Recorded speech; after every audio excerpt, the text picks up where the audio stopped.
Hi, welcome to the Meandering Knitting podcast. My name's Katie. Today I'm going to chat about all the things that I've been knitting on, sewing, and just generally getting up to in January. Because it's been hot, I'm not wearing any knitwear today. I am wearing something that I sewed. This is a Freya top and it's by Tilly and the Buttons. And I've just adjusted the neckline. It was a mock neck and this is the kind of vibe I was feeling.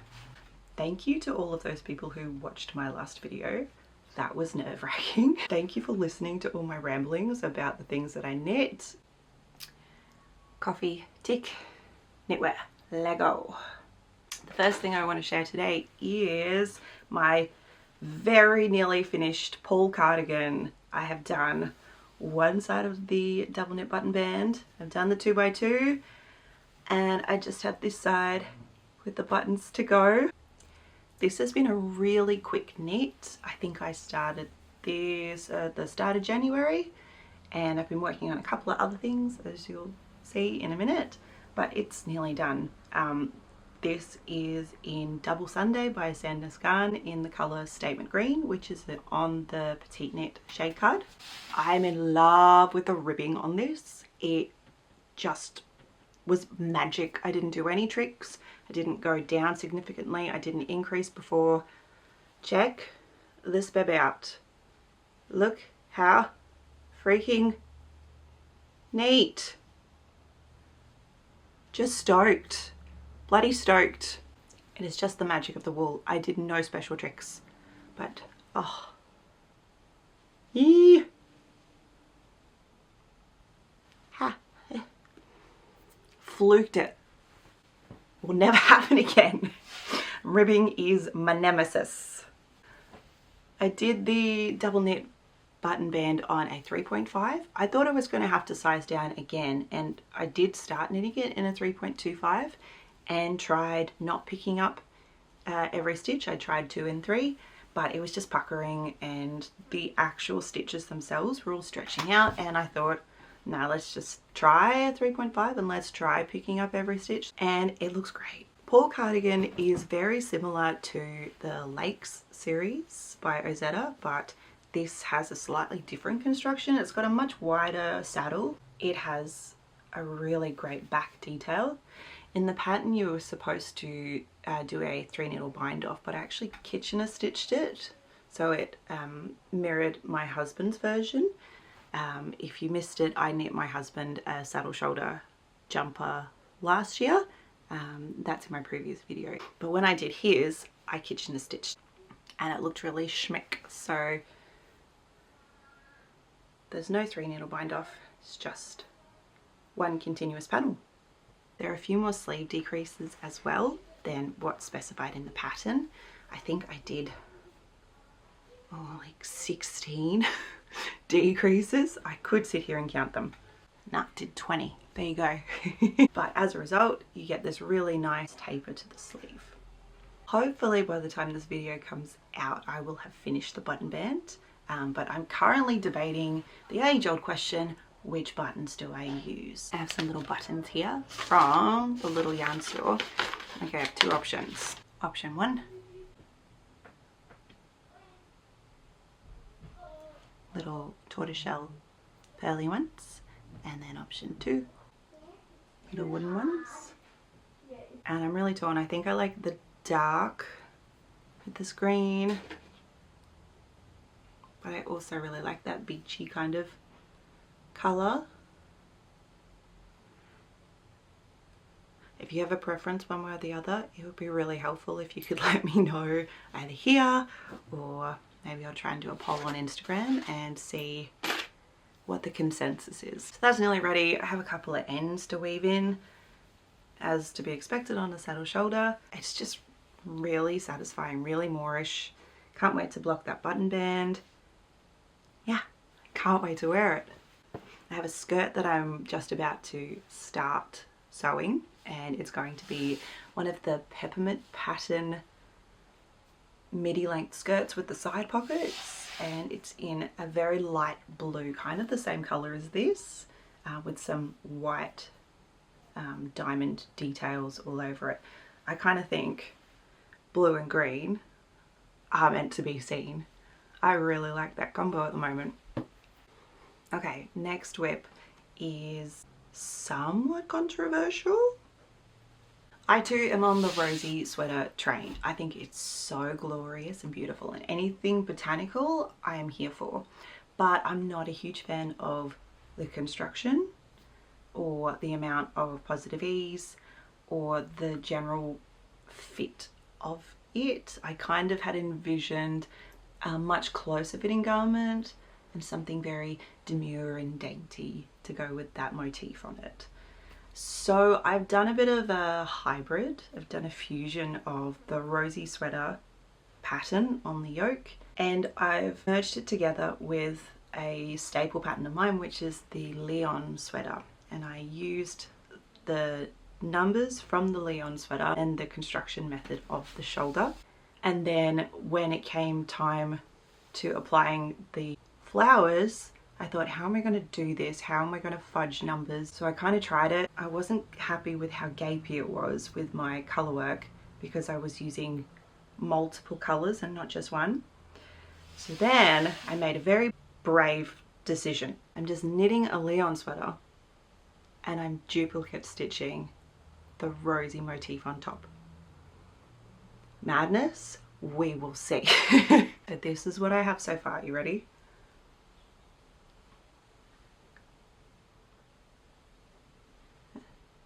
It's not bad. It's going to take me a while. This is how the color work is looking with the duplicate stitch. And I'm basically treating this jumper as if it's a canvas and I'm painting the roses on. So I've done, you know, 2/3 of the leaves, done the stem placement, got it on the sleeve, got it where I want it.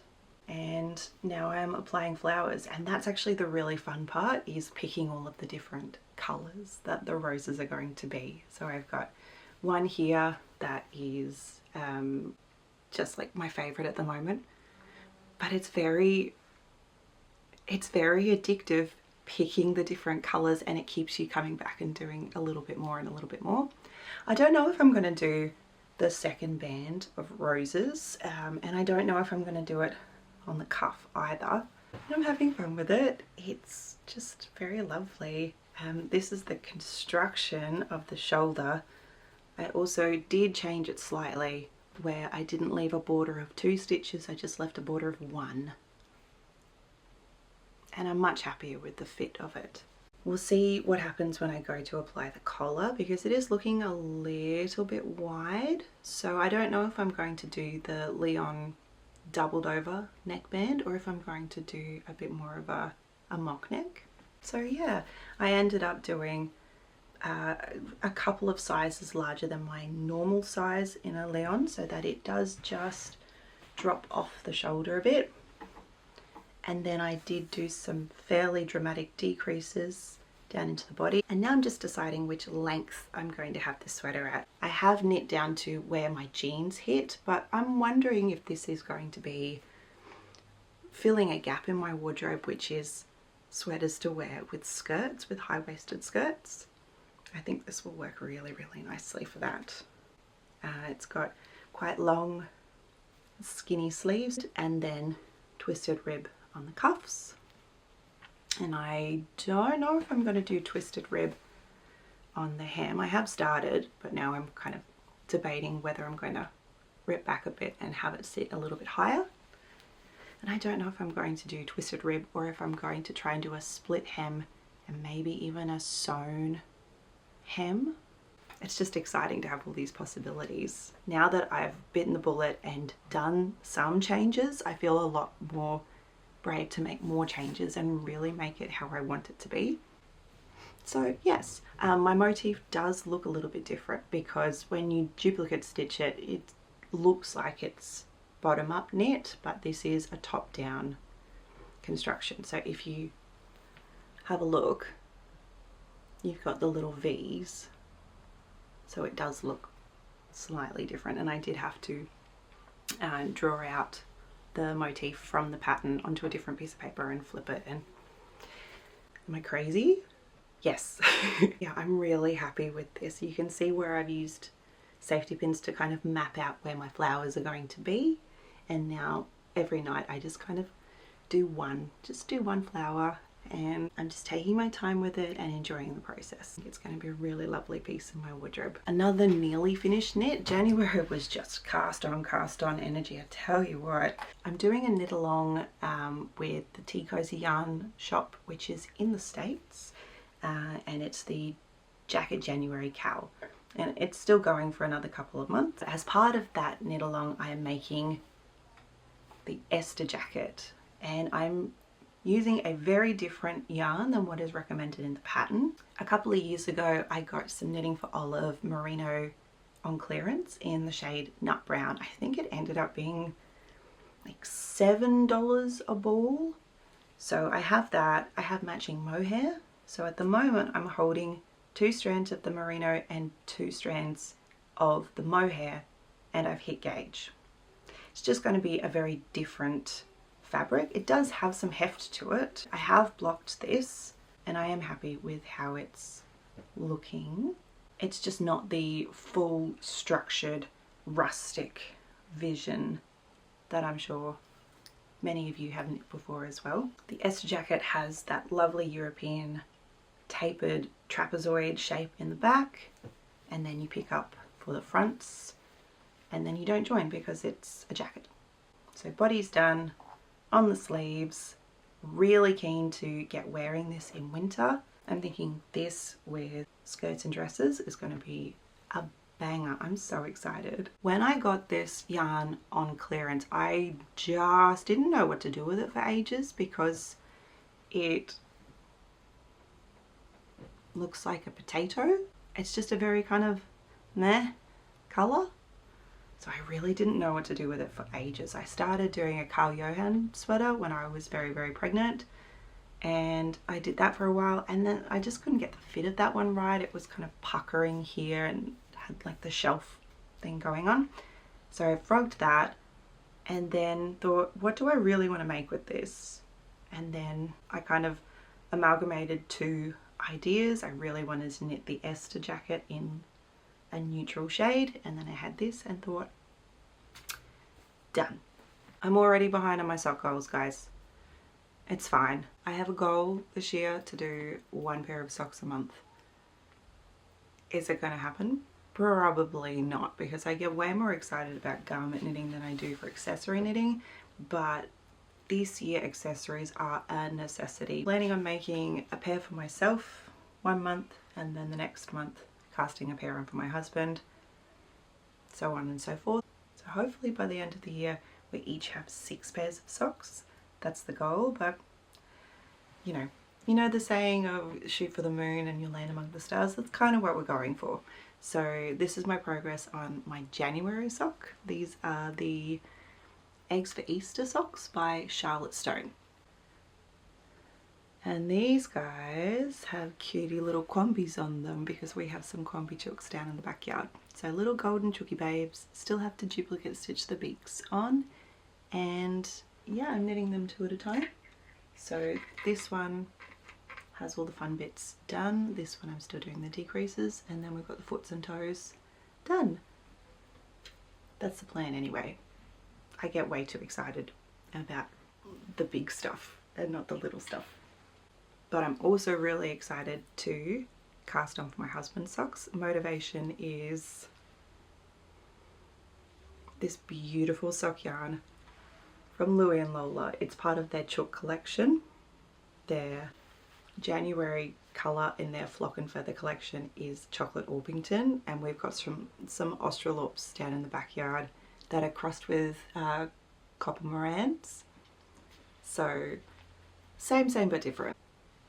So they're going to be great. They have 2 options for your contrast. I'm thinking this for the cuff, and then I'm actually thinking of doing some kind of colour work with this one, maybe some kind of diamond pattern.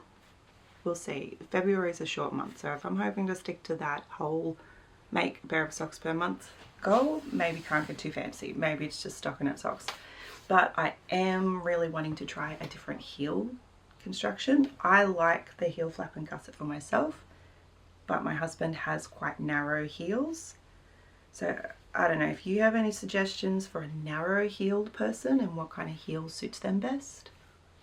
I'm all ears. I'm ready to hear some suggestions and to try something new. Okay, last whip for January for this video. So much casting on. Well, lots of progress, so that's nice. I have started the Slalom sweater for my husband. Last video I mentioned this is the next project for him. The kids and I had a trip to Brisbane last weekend and I was knitting on this in secret thinking I'm going to surprise him. It's going to be great. He watched the video while I was gone, which was mortifying. Like, I really don't mind other people watching my videos, and that's what I'm doing it for, to share with other knitters and other crafty people who share this love of fibre arts with me, not for my husband. Anyway, this is what I've done. I love Gynt. When I first started using it, I was so not into it and was like, oh, this is not Merino. I really like Double Sunday. I really like Merino. And this is Norwegian wool. This colour is divine. It's in the colour marine and it's an inky blue. It's not a navy. Navy, it's, oh, I just really like it. Shot through with black and just the depth of it is stunning. I'm really, really happy with that colour choice. I'm going to be trying something. I'm sure other people have thought of this too. Okay, so here's the deal.